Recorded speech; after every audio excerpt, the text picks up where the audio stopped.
alcançar, tudo que eu conquistei, tudo que eu alcancei. You had a hand injury and you were dealing with the norovirus before the fight. Is any of this true? Joe Rogan has shared shocking information regarding the bout between Alex Pereira and Magomed Ankalaev. His words bring a new turn to the hype and aftermath of the UFC 313 bout. UFC 313, which took place on March 8th, 2025 at the T-Mobile Arena in Las Vegas, was among the most highly anticipated MMA events of the year, topped by the light heavyweight title bout between champion Alex Pereira and challenger Magomed Ankalaev. The outcome of this battle sent shockwaves through the world of UFC, with practically no one having anticipated Alex Pereira's loss, least of all so convincingly. Not only did he lose, but Magomed Ankalaev set the tempo for the bout throughout, showing dominance over the formerly light heavyweight champion, with Pereira's recent string of devastation knocking out some of the division's top-ranked contenders. His defeat was nothing less than shocking. Dana White attended the post-fight press conference stunned by the result of the main event. He publicly acknowledged that he did not anticipate Pereira losing so comprehensively, especially as Pereira had performed so decidedly in his last fights. White acknowledged Ankalaev's performance, granting him complete accolades for having played a near-flawless game plan, but it was obvious that Pereira's loss had taken him by surprise. Throughout the interview, White kept reiterating just how shocking the outcome was, given Pereira's reputation as being one of the most deadly strikers in the world. He stated that although Ankalaev was always regarded as a tough test, very few anticipated that he would control the fight and shut down Pereira the way he did. His response was an echo of what was felt across the MMA community: shock, disbelief, and a realization that the light heavyweight division had just experienced a dramatic change. A tactical battle, we'll say, in the main event. Yeah. Crowned a new champion tonight, though. I guess, could you give us your initial thoughts on the main event tonight? Yeah. It was, not what I expected. Expected a lot more shooting. Expected a lot more exchanges. Yeah. How did you have the main event scored? What's the question? How did you have the main event scored? I don't know if I had the exact score in my head, but I thought Ankalaev won the fight. Legendary MMA coach Javier Mendez, the creator of the American Kickboxing Academy, AKA, and a former two-time ISCA kickboxing world champion, said much the same thing in a recent analysis of the fight. In a post-fight interview, Mendez described how Ankalaev had won so convincingly, focusing on the Russian's skill in implementing a close-to-perfect game plan against one of the sport's most feared strikers. Mendez praised Ankalaev's coolness, well-placed takedowns, and striking defense, all of which helped him dominate a fighter who had seemed unstoppable before. Did Alex Pereira look to you as the typical Alex, or do you think he did not bring the same fire as he usually does? He did not bring the same fire he usually does because Ankalaev didn't let him do it. The first round he did, the second round he didn't, the third round he tried, he didn't quite get it, the fourth round Ankalaev completely shut him out. The fifth round, he came back his normal, self-stuff, right? So that's why, I gave him the first round and the fifth round, but I didn't give him 2, 3, and 4. I thought those were Ankalaev. Adding to the surprise was the manner in which Ankalaev nullified Pereira's power, striking and imposed his own style of operation with precision-like efficiency. Right from the bell, Ankalaev dominated the exchanges, utilizing his superior grappling, clinch, and relentless pressure to break Pereira down. As opposed to Pereira's previous foes who couldn't handle his knockout punch, Ankalaev never let him get into his groove, turning off the Brazilian's offense and making him battle on the back foot. The record holder for the most consecutive title defenses in UFC history, 11, and widely considered one of the greatest mixed martial artists in history, former UFC flyweight champion Demetrius Mighty Mouse Johnson weighed in on why Magomed Ankalaev dominated Alex Pereira. Johnson described how Ankalaev's disciplined performance prevented him from making errors, allowing him to stay cool in Pereira's relentless striking. Johnson elevated Ankalaev's mastery of spacing and footwork as the means of controlling the bout and narrowing Pereira's opportunity. Most notably, however, Johnson spoke about Ankalaev's combat IQ and self-preservation, describing how controlling his own positioning at the same time inhibited Pereira from making his own move, leaving him with no choice but to fail to properly exploit his own advantages. That Ankalaev is doing a good job of not overextending himself. And when you look at all Pereira's fights, he usually does a leg kick and waits for somebody to react. He's waiting for somebody to react. And if somebody reacts and they don't react, if they react wrong, then he ends up capitalizing them.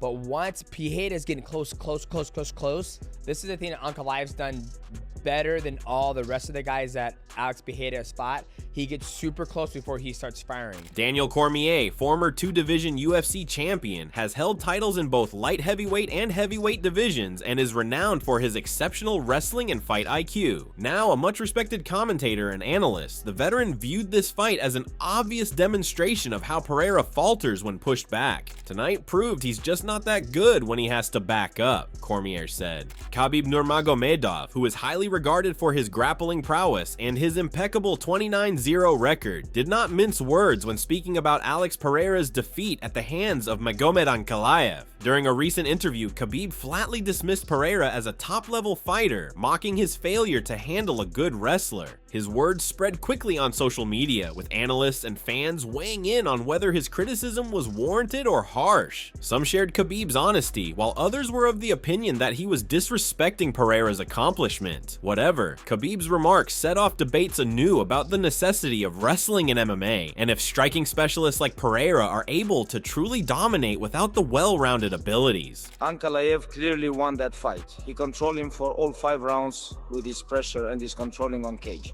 And Alex have 0 grappling skills on the cage. Send him Dagestan 2-3 years and forget, because that's only way he gonna learn. He can't learn in Brazil. Who give this guy Alex black belt? It need to be investigated in my opinion. He is more like pink belt. Pereira, who fights with a forward pressure kickboxing style, was not able to set his feet to create power as he typically does. Ankalaev never allowed him to settle, keeping him back and forcing him to counter instead of controlling the exchanges. This not only restricted Pereira's striking, but also enabled Ankalaev to dictate the pace and positioning of the fight. Previous UFC bantamweight champion Aljamain Sterling, in the meantime, called the bout a good chess match, highlighting how Ankalaev's power to dominate Pereira during crucial periods ultimately yielded him the victory. Ankalaev dominated Pereira a great deal in critical moments to win the rounds, Sterling observed. Rather than coming in swinging wildly, Ankalaev chose his moments to strike, applying patient pressure to neutralize Pereira's attack possibilities. Each time Pereira attempted to get space or establish his pace, Ankalaev closed the gap, tied him up, or put him in a defensive position, maintaining the advantage for the duration of the fight. However, contrary to public belief, it appears that there's still another spin to this tale regarding this shocking result. Joe Rogan posted on social media that Alex Pereira not only battled an injury, but also had a norovirus while building up towards the bout. According to him, this condition could have impacted Pereira's conditioning, reaction time, and overall performance in a drastic manner, perhaps explaining why he did not appear as sharp as anticipated against Ankalaev. The revelation added a new twist to the post-fight discussion, with fans and commentators debating whether these losses had a determining impact on the outcome. While Pereira himself never used them as an excuse, Rogan's announcement stoked rumors that the Pereira who stepped into the octagon that night was far from his best. They say he fought with a broken hand and norovirus against Ankalaev. He fought with a broken toe before. When he beat Yuri Prohaska, he had a f***ed up knee. Like, remember when he went and he tumbled at the end of the fight? Yep. That's because his knee wouldn't support him. He was basically fighting on one leg in the first fight. Then he gets surgery.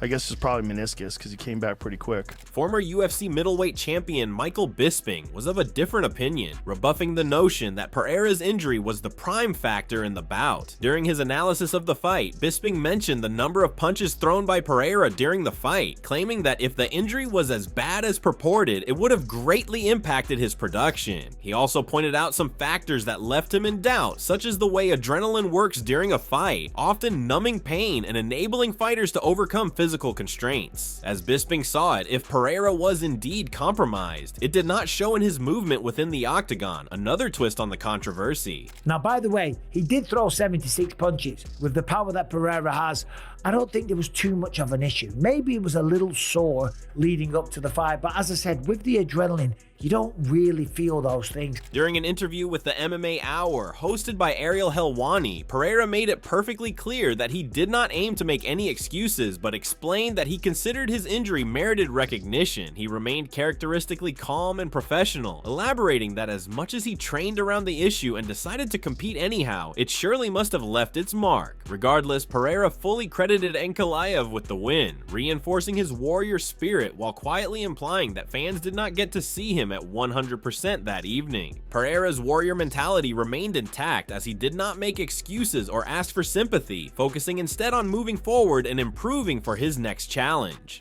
I do not try to take credit from Ankalaev. Many people try to do that kind of thing. I'm not this type of guy. Everybody go through problems. I'm sure he had his own problems too. I had mine. My hand is fine, but it did happen a lot of things, but I don't want to use that as an excuse. As the dust settles on UFC 313, talk of Alex Pereira's stunning defeat to Magomed Ankalaev remains fluid. With each post-fight question and answer session, breakdown, and analysis, the intricacies of this fight become more interesting, providing fresh insights into what caused it and what it signifies for the future of the light heavyweight division. For Pereira, this defeat is a rare instance of trouble in what has otherwise been a dominant trajectory through the UFC ranks. His conversion from kickboxing to MMA was greeted with skepticism initially, but he silenced critics quickly enough by winning titles and producing highlight reel knockouts. His status as being one of the most deadly strikers in the sport only added to the shock value of his defeat to Ankalaev, considering how comprehensively he was stopped. Magomed Ankalaev, on the other hand, has now established himself as the king of light heavies. Having been touted as one of the most technically proficient fighters in the division for years, he had struggled to receive the acclaim many believed he was due. His bout with Pereira was the unequivocal statement he needed: methodical, controlled, and delivered with precision.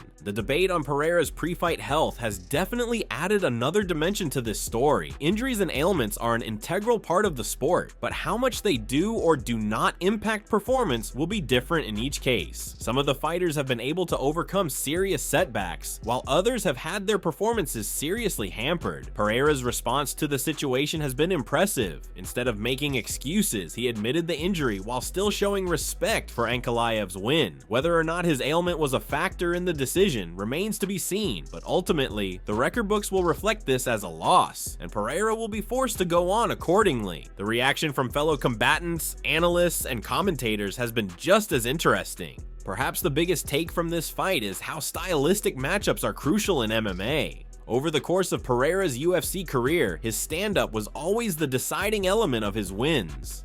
Against a fighter such as Ankalaev, though, who has a high level of striking and grappling skill, that one strength wasn't enough. What this bout is a reminder of is that no matter how lethal a fighter is in one dimension, there's always some stylistic counter to it that can be utilized. Ankalaev pulled that counter off without flaw, and in doing so, laid bare weaknesses in Pereira's game that he will need to correct in the future. For the light heavyweight title, this outcome opens up new options. With Ankalaev at the helm, challengers will be keenly observing to determine if his reign will be one-sided or if a foe will be able to break through weaknesses in his game. The division has been somewhat up and down for a while now, with numerous champions and interim titles over the last few years. Now Ankalaev has the chance to bring some stability if he can successfully defend his title. Fighters such as Jamahal Hill, Jan Blachowicz, and even past champions seeking a return may all be in contention for future title opportunities. And as for Pereira, his next step will be telling. He is still one of the most lethal fighters in the sport, and this defeat does not take away from what he has done. Whether he demands an immediate rematch, takes time to heal and work on his craft, or even looks to return to middleweight, his choices are still available. How he decides to react to this loss will determine the next chapter of his career. Let us know what you think in the comments. Was this bout a passing of the torch, or do you think Pereira will be back stronger than ever? Tune in for more breakdowns, analysis, and all things MMA. Thanks for watching, and we'll see you in the next one.